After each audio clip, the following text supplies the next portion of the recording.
सकल न्यूज़ में आपका स्वागत है और मैं आपसे मुखातिब हूँ समीर अब्बास। मैं जब से चला हूँ मेरी मंजिल पे नज़र है, मैं जब से चला हूँ मेरी मंजिल पे नज़र है, आँखों ने कभी मील के पत्थर नहीं देखे। पिछले करीब 5-6 दिन 7 दिन में जो ऊषा गंगवार जी जो किसी भी तारुफ और इंट्रोडक्शन की मोहताज नहीं है, ज़बरदस्त तरह से कांग्रेस का जो परचम है वो हर घर और हर दर तक पहुंचाने में कामयाब हुई हैं। मैं उनसे मुखातिब होऊंगा, लेकिन उनके बारे में 2-3 चीज़ें बताता चलो। उनके नाम का मतलब भोर से होता है, जो सुबह का वक्त होता है। और पिछले 20 सालों में सियासत का में जो उनका पूरा परिवार रहा है, और उनका जो खुद भी ज़िला पंचायत अध्यक्ष जब वो थी तो हम भी उसी कॉलेज में पढ़ते थे, आज़ाद नौरंग इंटर कॉलेज में। उनके विकास कार्य को हमने अपनी आंखों से देखा है। ज़बरदस्त तरह से काम करती थी और आज भी लगातार वो जिंदा दिली से काम कर रही हैं। उनके परिवार से ब्लॉक प्रमुख भी रहे हैं और उनके ही परिवार से विधायक भी रहे हैं, जिनको हम तमाम लोग जानते हैं। हम उनसे मुखातिब होंगे, तमाम बातों को जानने की कोशिश करेंगे। इंट्रोडक्शन और उर्दू में बोलो तो एक तारुफ है आपका, अगर कुछ इजाफा करना चाहें कर सकते हो, उसके बाद हम विषय पर आते हैं। अगर कुछ और बताना चाहें तो मैंने बातें बताई, अगर और कुछ बोलना चाहें तो बोल सकते हैं थोड़ा सा। नहीं, आपने जो कहा मैं आपका हृदय से स्वागत करती हूँ, क्योंकि आपने जो देखा है, जो जाना है, वो ही कहा है। अच्छा, मैं आपसे ये जानना चाहता हूँ कि आपने एक 5-6 दिन में एक नई ज़िंदगी पैदा करी है कांग्रेस में, जब से आपको टिकट मिला। लगातार आप लोगों के दरमियान जा रही हैं, और ये आपके साथ जो हुजूम हम देख भी पा रहे हैं, ये भी बड़ा ज़बरदस्ती, क्योंकि ठंड का मौसम है, लगातार लोग खड़े भी हैं। क्या कहना चाहती हैं इस मोहब्बत के लिए जो इतने लोग आपके साथ लगातार कांग्रेस का परचम थामे हुए लगातार साथ चल रहे हैं? देखिए, आप सभी लोगों को मालूम है कि मैं सन 2000 से 2000 में जिला पंचायत अध्यक्ष बनी, तो तभी से मेरे साथ में ये लोगों का प्यार है। मैं जहाँ जाती हूँ ये प्यार मेरे साथ जाता है, तो इसमें तो कोई कहने वाली बात ही नहीं। मैं 1-2 सवाल और रह गए, क्योंकि आपके नाम का जहाँ तक मैं मतलब जानता हूँ भोर से होता है, सुबह का वक्त। आपने एक आगाज़ किया है कांग्रेस में, नई जिंदगी नवाबगंज में आपका पुराना वजूद है, लगातार आपने पैदा की है। अगर जनता आपको मौका देती है, पार्टी ने तो मौका दिया ही है, और आपका जो गले में पड़ा हुआ है वो तो हिंदुस्तान के मुल्क का निशान है। अगर मौका देती है तो क्या क्या आपका मुद्दा रहेगा जिसको लेकर आपने सोचा है?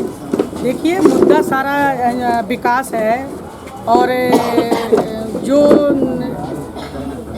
माननीय प्रियंका जी ने जो एजेंडा तैयार किया है, मैं उनके एजेंडे के अनुसार उनके मिशन पे चलूँगा। और जो मतलब उन्होंने कहा है एजेंडे में अपने, और जैसे कि मतलब विकास कार्यों के लिए, और कहा है उन्होंने किसान को कर्जा, ऐसे 11 बिंदु उन्होंने दिए हैं।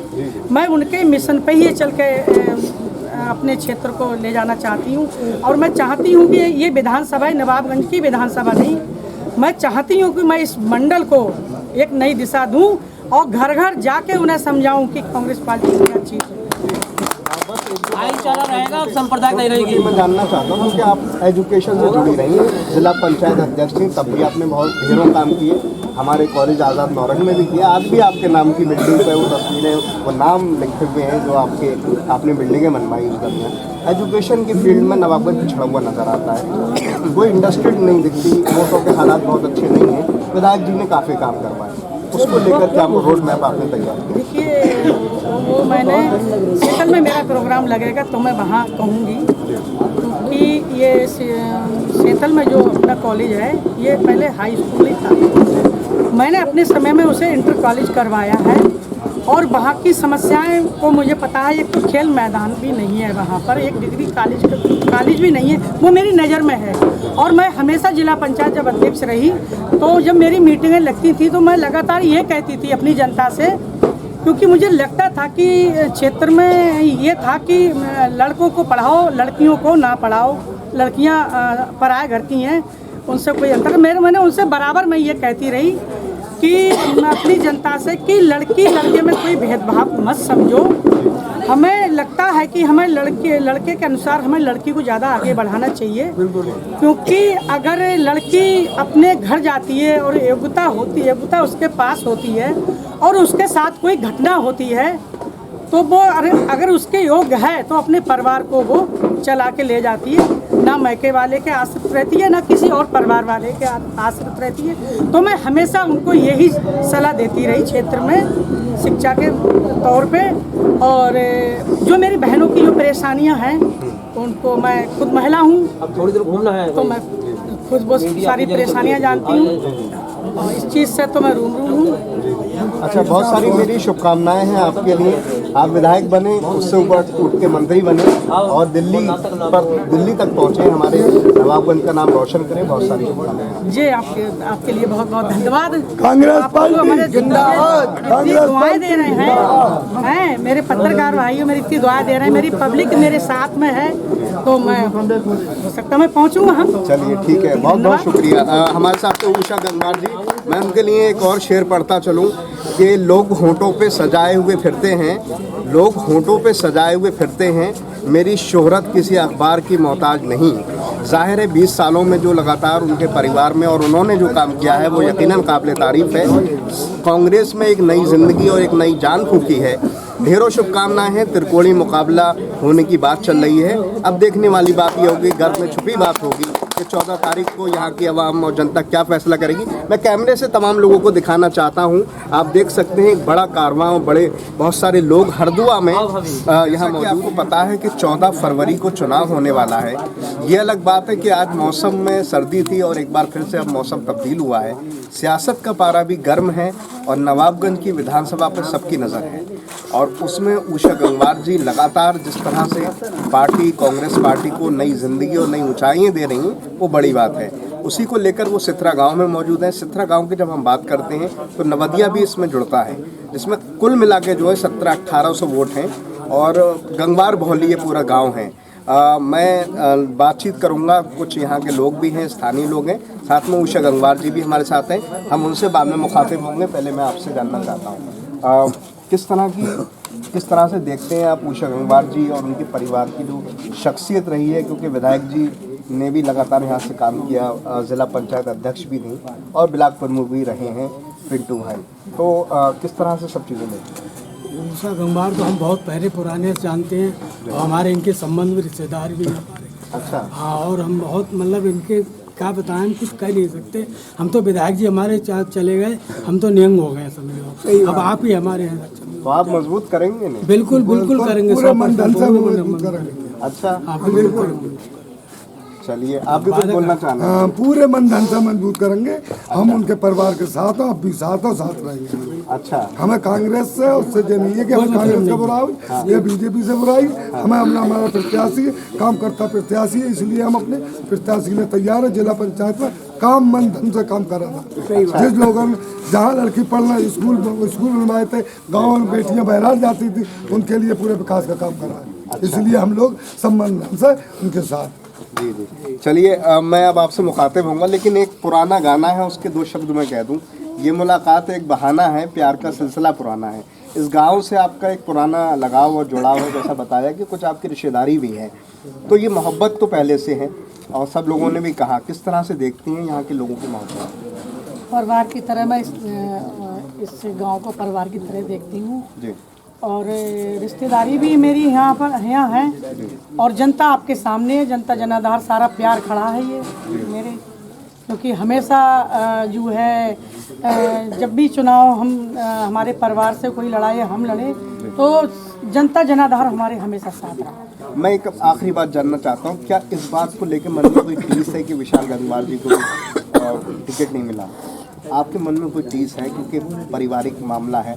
जी, मैं थोड़ा देखिए पूरा ये मतलब यही है कि माननीय विधायक जी ने कोरोना काल में चले गए वो, और ना तो किसी संगठन ने ये सोचा, ना किसी बड़े नेता ने सोचा कि हमारा मौजूदा विधायक इतना जुझारू विधायक क्षेत्र का और चला गया, उसके बारे में हम सोचें। क्योंकि 6 विधायक खत्म हुए हैं हमारे प्रदेश में, लेकिन 5 लोगों के परिवार को टिकट दिया गया और हमारे परिवार को टिकट नहीं दिया गया। वही कारण है जो मैं कांग्रेस में चली गई, क्योंकि कांग्रेस पार्टी भी मुझे अच्छी लगी और बीजेपी तो एक जैसे समझो कि एक डिफाल्टर पार्टी मुझे लगती है, क्योंकि वो एक बैला कर रखी, एक लालीपप दिया है उसने कि ये 5 किलो तुम्हें हम अनाज दे रहे हैं, ये खाते रहो, लेटरिन बाथरूम बनवा दिए, जाते रहो, और बाकी तुम पढ़ो लिखो कुछ भी करो, घर में बैठे रहो, हमारे गुलाम रहो, क्योंकि जो हम अनाज दे रहे हैं खाने के लिए वही खाते रहोगे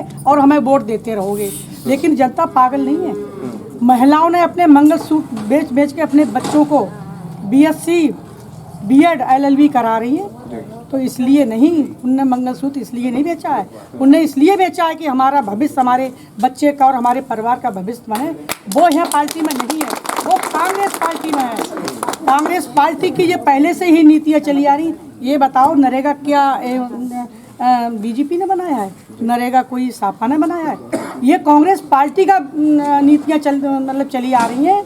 और आप देखो 7 राज्यों में उनकी सरकार चल रही है। जो माननीय प्रियंका जी ने घोषणा पत्र तैयार किया है, वो वहाँ मालूम करो जहाँ 7 राज्यों में उनकी सरकार चल रही है कि ये घोषणा पत्र में जो उन्होंने 11 लाइनें दी हैं वे यहाँ लागू हैं या नहीं है। अच्छा, बस आखिरी बात जानना चाहता हूँ, क्योंकि आप 1600-1700 1800 यहाँ वोटिंग है, एक बड़ा गांव है, 2 गांव मिला के, अगर आपको मौका देती है यहाँ की जनता, पूरी नवाबगंज की जनता, तो खासतौर से इस गांव के लिए आपने कुछ सोचा है? क्योंकि काम तो काफ़ी हुआ है, रोड में देख रहा हूँ, भगवत केसर सिंह गंगवार जी ने सड़कें बनवाई, और कुछ सोचा है आपने? देखिए, जो मैंने जिला पंचायत अध्यक्ष रही, सारे रोड पड़े हुए हैं, और मेरी जनता को जो मैं घूम रही हूँ, जो भी मैं जहाँ दिक्कतें देख रही हूँ वो मेरी नॉलेज में है, और जनता को भरपूर, अगर मैं विधायक बनी, वहाँ से मुझे जो मिलता है वो सारा मेरी जनता का है, मेरा नहीं है वहाँ कुछ जी, क्योंकि जनता मुझे चुन रही है, तो वो सारा जनता का है।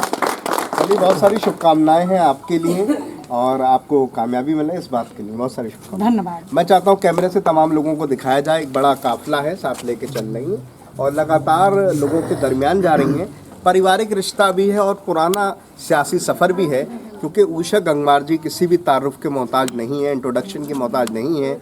सितरा गांव हो या सेथल कस्बा हो, वो हर किसी के लिए प्रिय रही हैं। बहरहाल 14 तारीख को चुनाव है, देखने वाली बात ये होगी कि जनता किसके साथ जाते है, किसको मोहर लगाती है। आप कुछ कहना चाहते हैं? हाँ, आप कुछ कहना चाहते हैं? जी। हाँ, बताइए। आप भी लगातार टीम के तौर पर काम कर रहे हैं, क्या कहना चाहते हैं? हम ये हमारे नवाबगंज क्षेत्र की जनता का सौभाग्य है कि इतना प्रभावशाली हमारी बहन जी हमारे बीच में है। ये हमारे कांग्रेस प्रियंका का जो विजन है कि 40% महिलाओं को आरक्षण दे रही हैं, मतलब जो है, और लड़कियों के लिए इंटर पर लड़कियों को लैपटॉप और स्कूटी देंगी, किसान का पूरा कर्जा माफ होगा, बिजली बिल हाफ होगी, कोरोना काल बिल्कुल साफ होगा।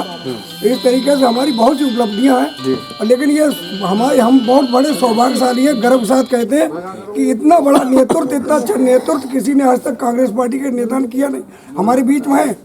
इसलिए हमें ये गर्व है, घमंड है कि हम सब प्रत्याशियों बावनों कर देंगे और अपनी बहन को भारी मतों से मतलब जिताकर मतलब लखनऊ भेजेंगे। फिर हमारी 24 में दिल्ली की तैयारी है। चलिए, ठीक है।